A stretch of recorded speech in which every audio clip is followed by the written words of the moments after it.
YC los palabras escritas más antiguas de la humanidad.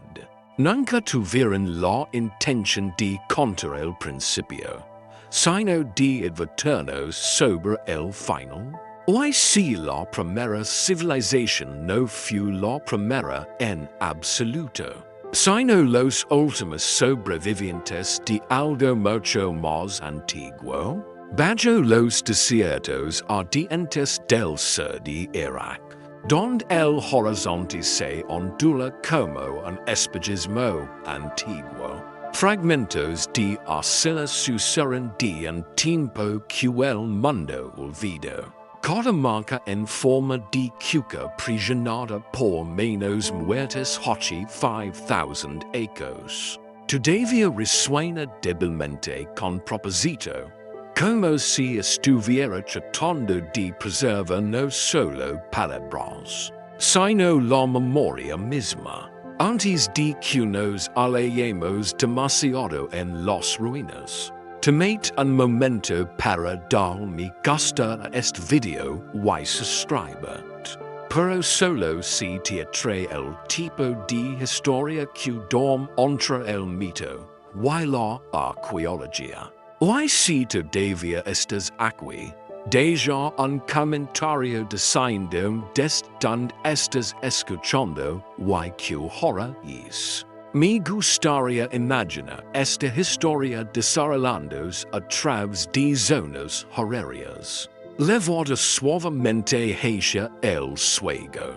La historia comienza no con respuestas, sino con polvo. A finales del siglo XIX, arqueólogos excavando cerca de Irak y Eridu desenterraron miles de tablelas de arcilla. Esperaban comienzos primitivos, arrojos vacilantes, prueba y error. El lento avance de la invención humana. Lo que encontraron en cambio fue una civilización que aparecía ya avanzada. Sistemas matemáticos, cuadrículas urbanas, las escritas en sintaxis perfecta, y registros de estrellas trazados con precisión imposible. Los Sumerios habían legado a la historia como si salieran de las ruinas de algo más antiguo. No hubo evolución gradual, ningún ascenso lento de la piedra al bronce. Las primeras ciudades sumerias, Eridu, Nippur, no eran asentamientos católicos. Eran geométricas, alineadas astronómicamente, y ingenioradas con sistemas de irrigación que desafían su supuesta antigüedad. Su idioma aparecía completamente formado sin lengua madre conocida, un aislado lingüístico, como si hubiera sido traído desde otro lugar y depositado completo. La historia prefiere el progreso lento, una herramienta elevando a la siguiente, pero Sumeria rompió ese ritmo. Su precisión implicaba memoria, no invención. Los eruditos han lucrado con esto durante más de un siglo. ¿Cómo podría la primera civilización comenzar en plena floración? ¿Cómo podría un pueblo sin ancestros escritos produce repentinamente cartas estelares que coinciden con observaciones modernas? Usam temáticas de base 60 que todavía dan forma a nuestros relojes hoy. Y construir templos alineados con eventos celestiales. Cuanto más profundas fueron las excavaciones, más extraño se volvió. Los propios Sumerios ofrecieron una respuesta que nos inquieta incluso ahora. Escribieron que la realeza, el conocimiento y el orden descendían del cielo. No afirmaron inventar la civilización, solo restaurarla. Una tablilla encontrada en Berlín lleva una inscripción escalofriante. Esta es la restauración de lo que fue antes. Restauración, una palabra que lo cambia todo. Si los Sumerios estaban reconstruyendo, ¿qué exactamente se había perdido? ¿Why que sabían del mundo antes del diluvio? Imagina Sosina una de esas tablas ahora, la arcilla on caliente en de palma. Sus impresiones en forma de cuca, levando el pulso de una mano, que vivió antes de cada imperio que conocimos. A veces, si observas de cerca estos artefactos, notas huellas dactilares presionadas en la arcilla antes de que se secara. La huella de un escriba que pudo haber vivido hace 6,000 años, un pulso congelado en barro. Why si trozas esa cresta con tesoros? Te das cuenta de que esas manos podrían haber estado escribiendo los últimos fragmentos, sobrevivientes de una era barrada por inundación, tiempo o tal vez intención. A través de esas marcas registraron no solo comercio y impuestos sino medicina, astronomía y himnos a dioses olvidados. Una tabla de nipa registra el ciclo de 580 for días divinos. Una has confirmada solo con telescopios modernos. Otra describe los caminos de Júpiter, y Marte. Otras contienen fórmulas matemáticas que preceden a Pitágoras por 1,500 años. Los artefactos muestran anomalías similares. Herramientas de bronce aparecen siglos antes de la edad de bronce. Celos cilíndricos representan dispositivos mecánicos. Y luego está el extraño objeto conocido como la batería de Bagdad, que pudo haber generado electricidad 2 milenios antes de su tiempo. Y luego están las historias. Los Sumerios hablaron de un gran diluvio que terminó un mundo anterior. La misma historia aparece en textos acadios, en escrituras hebreas, en épicas hindús, incluso en códices mesoamericanos, culturas separadas por océanos, por montañas, por milenios, todas recordando la misma catástrofe. ¿Cómo podrían todas llevar la misma memoria? Quizás la memoria misma se deriva como sedimento, asentándoos donde la conciencia encuentra espacio. O quizás los antiguos comparten más de lo que nos permitimos imaginar. Cuando los arqueólogos descubrieron las ruinas de Irak, esperaban comienzos crudos. En cambio, encontraron murallas que se extienden 6 miles. Templos monumentales alaneados con puntos celestiales, y bajo un ziggurat. Una biblioteca de más de 40,000 tablas de arcilla. Una civilización que se documentó a sí misma con extraordinario detalle, pero nos dice con más preguntas que respuestas. ¿Cómo aprendieron tanto tan rápidamente? ¿De dónde vino su matemática basada en 60, no en 10? ¿Por qué me paran los siglos con tanta familiaridad como si estuvieran recordando? En lugar de descubriendo, algunos investigadores sugieren que Samaria surgió de siglos de desarrollo olvidado. Pequeños asentamientos perdidos por erosión y inundación. Otros susurran que los Sumerios heredaron su conocimiento de un pueblo aún más antiguo, elaborado por los cataclismos que terminaron la última era glacial. Y luego estin aquellos que leen los tablilas literalmente. Que los dioses que descendían del cielo no eran divinos en el sentido espiritual sino maestros, viajeros o quizzes remanentes de una civilización que nos precedió por completo. Pero incluso los escépticos admiten algo extraño. La línea de tiempo sumeria no encalla. Se supone que las civilizaciones no emergen completamente estructuradas. Sin embargo, aquí lo hicieron: agricultura, escritura, ley, música, medicina, todo a la vez. Las tablas de arcilla no muestran prueba y era.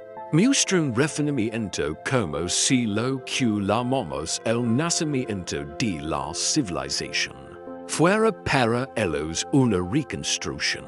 En el Museo del Antiguo Chicano Oriente en Berlín, un pequeño cilindro de arcilla descansa detrás del cristal.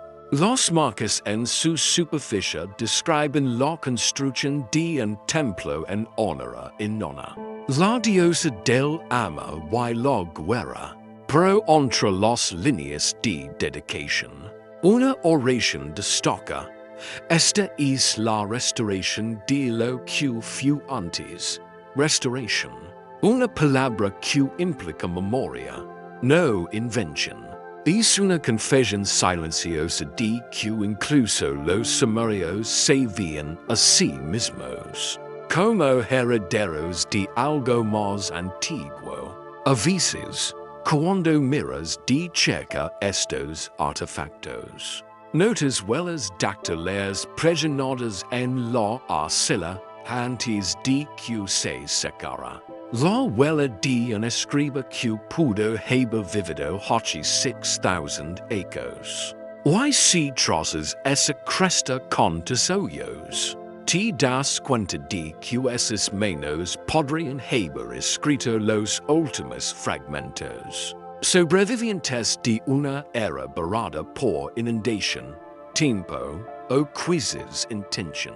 El silencio entre esas líneas se siente pesado, como si algo vasto hubiera sido quitado. De la misma manera que una nota perdida puede perseguir una canción entera. De la misma manera que un recuerdo perdido se siente al borde del sueño. Quizás por eso estas historias todavía nos susurran. Nos recuerdan que lo que llamamos historia podría ser solo la parte que sobrevivió al incendio. Por la noche, cuando los museos cierran y las luces se desvanecen. Imagino esas tablitas de arcilla respirando en la oscuridad, cada una sosteniendo la débil memoria de un mundo que ya no reconocemos. Pensamos que somos el comienzo del entendimiento, pero quizás somos el último capítulo del recuerdo. Y mientras el viento del desierto pasa sobre las ruinas de Irak, lavando granos de polvo antiguo hacia otro milenio, casi puedes escuchar la primera línea de nuestra historia olvidada, suave, inacabada, esperando ser escuchada de nuevo. Si los sumerios no fueron los primeros, entonces a quien estaban recordando. Dijeron: la realeza descendía del cielo, no metafísicamente, no simbólicamente, sino como una declaración de hecho registrada en arcilla hace más de 4,000 años. Una línea que todavía tiembla con algo que el lenguaje lucha por contener. Después de que la realeza descendía del cielo, la realeza estaba en heredú. Es el verso de apertura de lo que ahora llamamos la lista de reyes sumerios. Una crónica de gobernantes. Cayos reinados se extienden mucho más allá de los límites de la posibilidad humana. Pero antes de que podamos entender quiénes eran esos reyes imposibles, primero debemos ver lo que dejaron atrás. Porque los tableros de arcilla son solo parte de la historia. Las ciudades mismas suceden igual de fuerte. Los primeros asentamientos sumerios, Eridu, Nipa, no eran la expansión caótica de un pueblo aprendiendo a vivir juntos. Eran geométricos, planificados, alineados con una intención que roza lo misterioso. Cuando los excavadores llegaron por primera vez a los cimientos de Eridu, esperaban desorden. Lo que encontraron en cambio fue capa tras capa de construcción. Cada templo reconstruido directamente sobre el anterior, extendiéndose hacia atrás casi 8,000 acres. Las estructuras más antiguas no eran experimentos crudos, ya eran sofisticadas, orientadas a direcciones cardinales, construidas sobre plataformas elevadas para honrar líneas de vista celestiales, rodeadas de canales que fluían con precisión ingenieral. La ciudad de Hogar del famoso zigurat dedicado al dios Luna Nana, revela el mismo patrón inquietante. Sus scales estaban dispuestas en cuadrículas. Sus muros eran masivos, reforzados con betón y ladrillo cocido. Materiales que requieren hornos avanzados y conocimiento de química. Las casas tenían sistemas de drainage.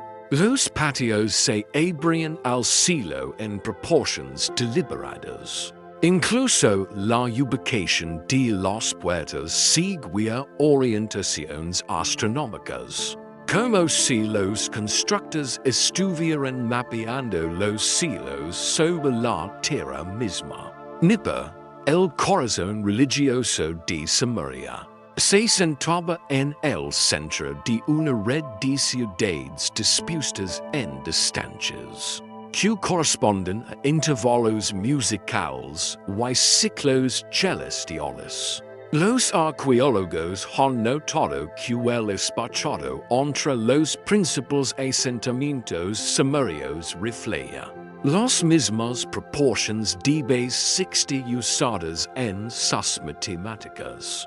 Como si toda la civilización hubiera sido compuesta en lugar de construida.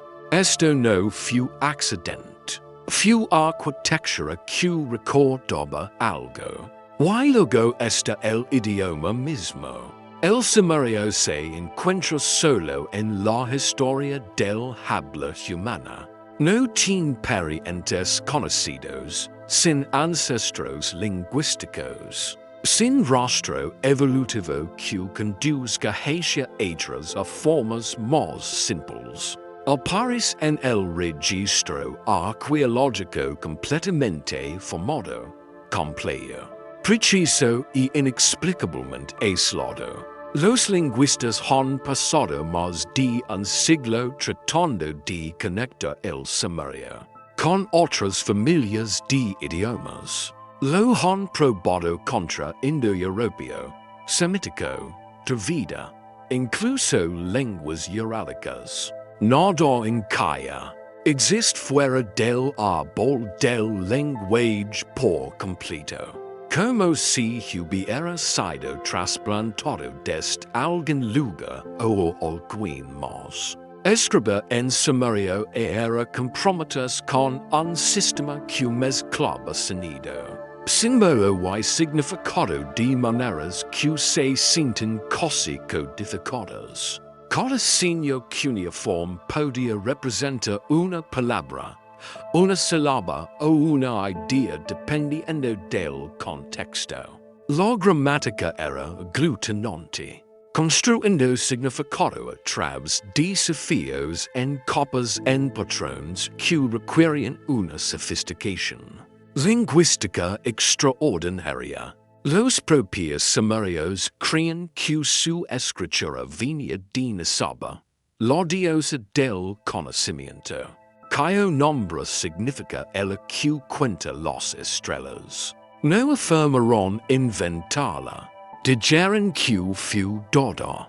Y cuanto más estudiamos sus tablitas, más difícil se vuelve argumentar lo contrario. Porque el contenido de esas tablitas revela algo aún más extraño que el idioma mismo.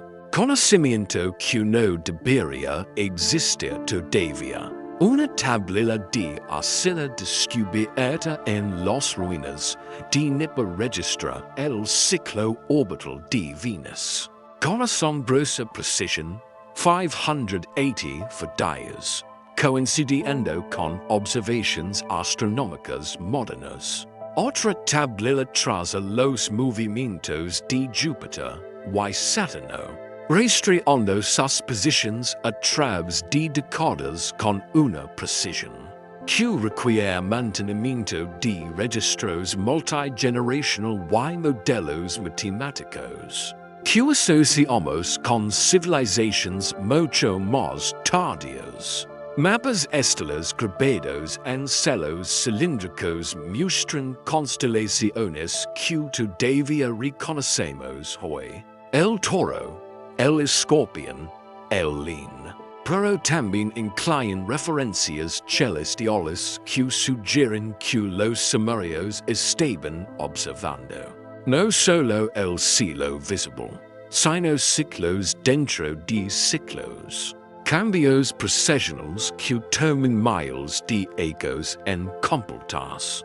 ¿Cómo podría una primera civilización rastrear el tiempo cósmico en esa escala? Y luego están las matemáticas. Los Sumerios usaban un sistema numérico de base 60, conteo sexagesimal, que forma la arquitectura invisible de nuestro mundo moderno. 60 segundos en un minuto, 60 minutos en una hora, 360 grados en un círculo. Estos no son arbitrarios, son sumerios. La base 60 permite una división elegante. Tiene más factores que la base 10, haciendo la ideal para astronomía, geometría y comercio. Pero también es un sistema que requiere pensamiento abstracto, una comprensión de fracciones y proporciones que la mayoría de las culturas tempranas tardaron siglos en desarrollar. Los Sumerios lo tuvieron desde el principio. Tablillas del periodo babilónico antiguo, sucesores de los Sumerios, revelan problemas matemáticos que involucran triples pitagóricos más de 1000 años. Antes de que naciera Pitágoras, calculaban raíces cuadradas, resolvían ecuaciones cuadráticas y entendían progresiones geométricas. Una tablilla conocida como Plimpton 322 enumera conjuntos de números que implican conocimiento trigonométrico que no creemos que existiera hasta los griegos. Sin embargo, ahí está, talada en arcilla, silenciosa y paciente. Cuanto más profundas fueron las excavaciones, más se multiplicaron las anomalías. Los arqueólogos desenterraron evidencia de metalurgia avanzada, aleaciones de bronce, que requieren control preciso de temperatura, y conocimiento del abastecimiento de estado de redes comerciales distantes. Herramientas que no mostraban desarrollo evolutivo, ninguna fase de prueba y error, solo competencia repentina.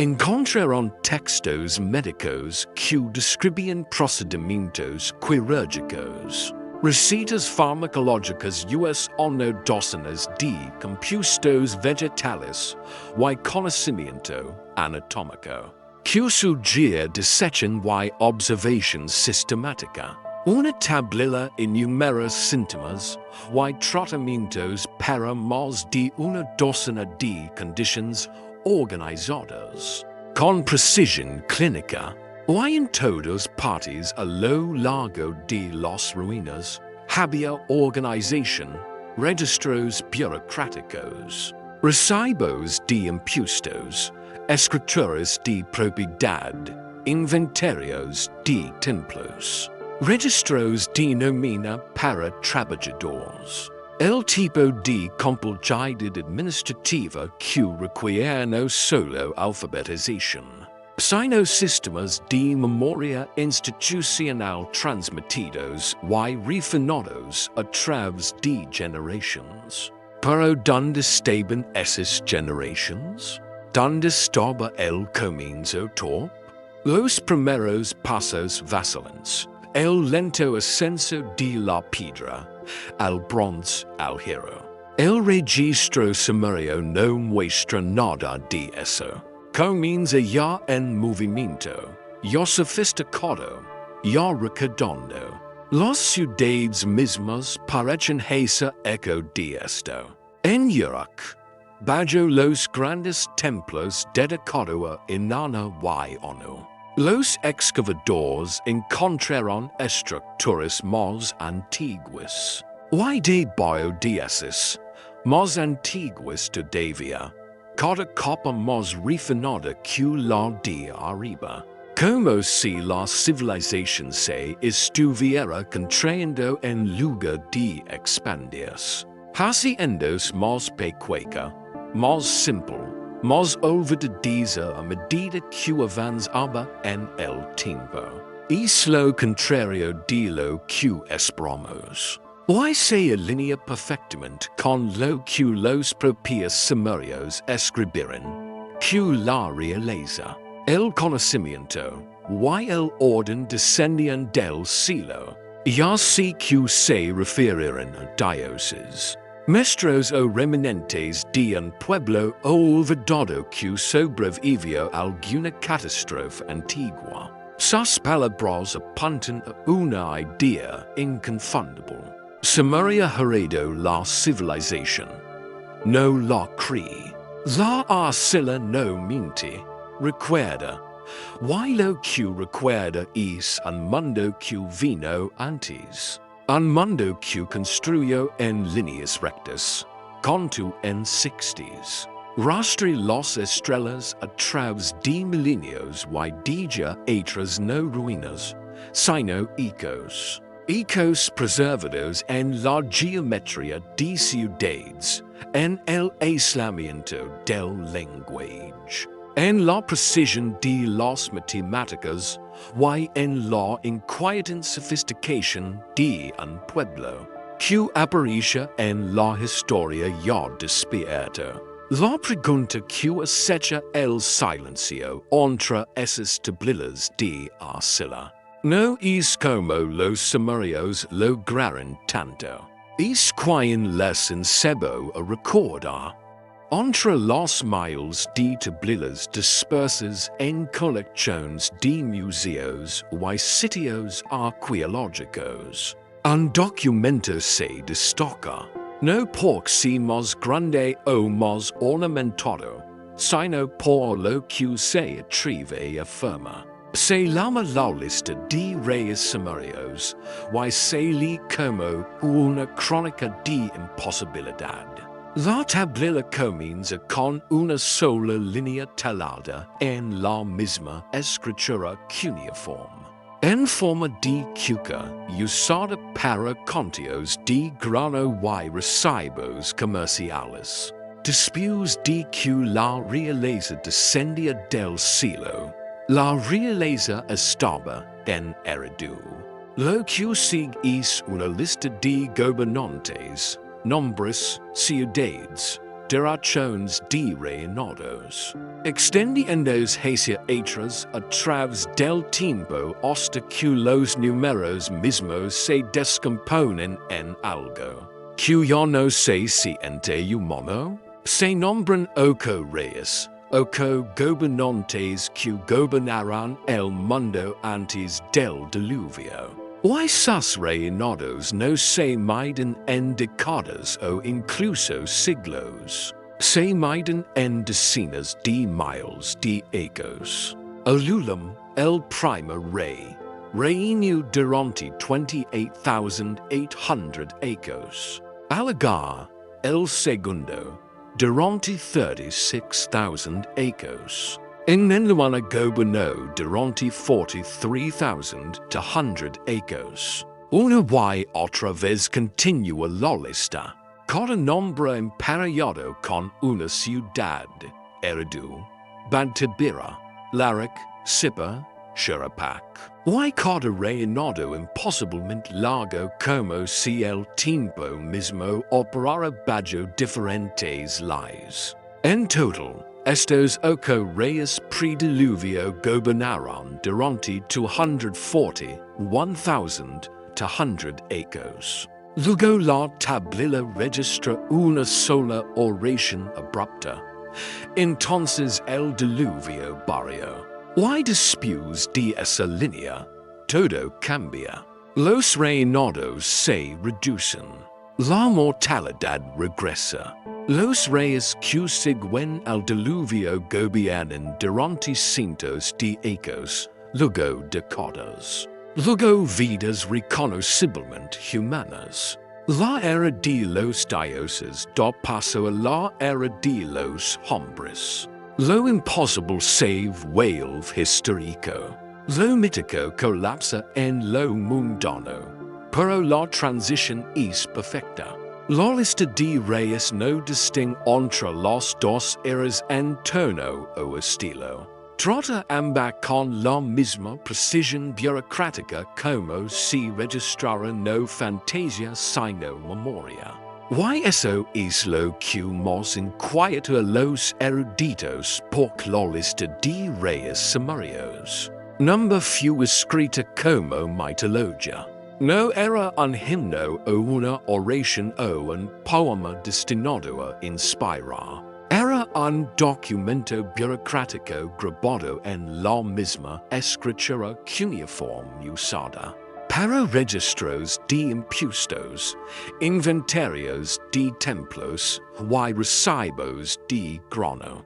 Fue copiada y recopiada a través de siglos con cada escriba tratándola como historia autoritativa. Las ciudades nombradas en la lista son reales. Eridu, la primera ciudad, ha sido excavada. Sus ruinas se extienden hacia atrás casi 8,000 años. Copa tras copa de templos construidos y reconstruidos en el mismo lugar sagrado. Shurapak, hogar del hero del diluvio su sudra, ha sido confirmada. Larak y Sipa, ambas reales, ambas verificadas arqueológicamente. Estos no eran lugares imaginarios. Eran los anclajes de una civilización que mantenía registros obsesivamente, que valoraba la precisión, que documentaba todo desde el movimiento de las estrellas hasta los salarios de los trabajadores. Entonces, ¿por qué listerian reyes que gobernaron durante 36,000 años? Algunos eruditos descartan los números de pleno. Llamando las exageraciones destinadas a otorgar legitimidad divina a gobernantes posteriores. Otros los ven como eras de escriba acumulados a través de siglos de copia. Pero ninguna explicación da cuenta de la consistencia. Múltiples versiones de la lista de reyes sobreviven de Nipa, de Lhasa, de Eisen, Y enc los titullis varian, la estructura permanis igual, oco reis, rei nodos impossiblement largos, luego el diluvio, luego mortalidad. Es demasiado deliberado para ser accident. Y luego están aquellos que notan los matemáticos. Los números en la lista de reyes no son aleatorios. Siguen un patrón. Casi todos los reinados prediluvios son múltiplos de 3600. Una unidad que los Sumerios llamaban el Sa. En su cosmología, el Sa representaba no solo un lapso de tiempo, sino un ciclo celestial.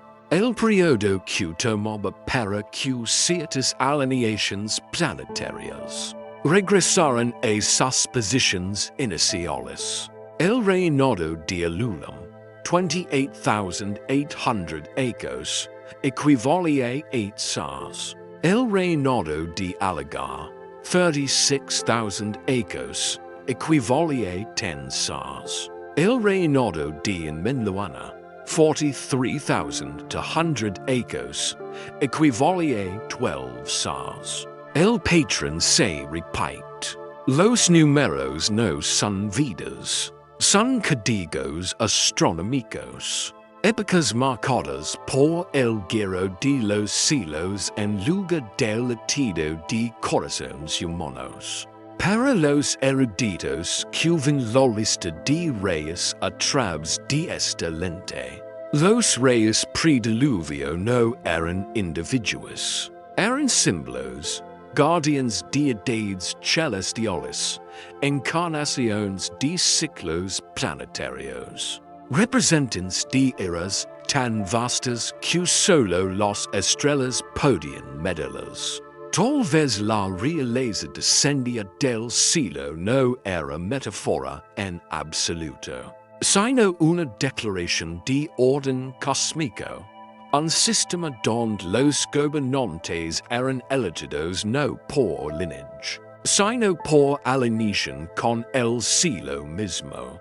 Pero incluso esta interpretación plantea una pregunta que se cierne sobre todo el documento.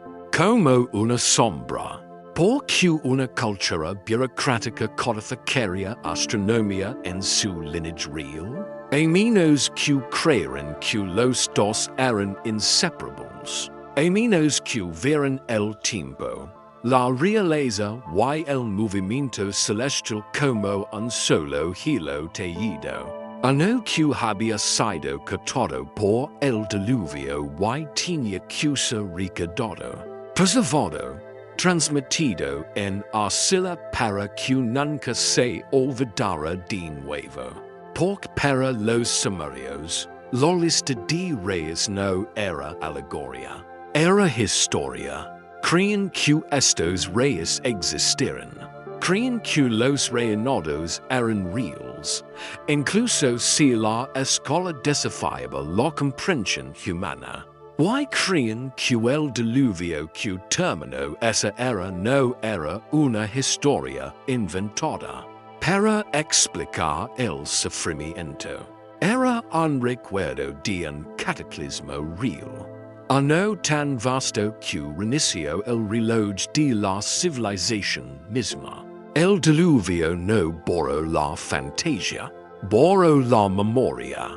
Y todo lo que siguió, cada ciudad, cada templo, cada marca cuneiforme presionada en arcilla húmeda fue un intento de recuperar lo que se había perdido. Reconstruir no solo la civilización, sino el recuerdo. La lista de reyes es un documento de supervivencia, una forma de decir, esto es lo que éramos, esto es de donde venimos, esto es lo que el diluvio se leva. ¿Y quizzes por eso los números se sienten tan equivocados para nosotros? Porque no están destinados a medir el tiempo como nosotros lo hacemos. Están destinados a medir la pedida, la distancia entre lo que fue y lo que queda, la brecha entre la era cuando el conocimiento descendía del cielo, y la era cuando la humanidad tuvo que aprender todo de nuevo lentamente, dolorosamente, a partir de fragmentos. Cuando sostienes esa tensión entre la precisión burocrática de la lista de reyes y la imposibilidad cósmica de sus números, comienzas a entender por qué los Sumerios la copiaron tan cuidadosamente, por qué la trataron como autoritativa, por qué se negaron a editar los reinados en algo más creíble. Porque cambia los números sería olvidar. Y olvidar para ellos era la única muerte verdadera. El diluvio ya había tomado un mundo. Los tableros de arcilla fueron su voto de que no tomaría el recuerdo de ese mundo también. Así que la lista de reyes permanece prisionada en arcilla, silenciosa, y paciente. Un registro de ocurrió que gobernaron antes de que los aguas llegaran, cuyos nombres todavía elevan el peso de eras que ya no podemos imaginar, y cuyos reinados marcan el límite entre el mundo que conocemos y el mundo que se ahoga.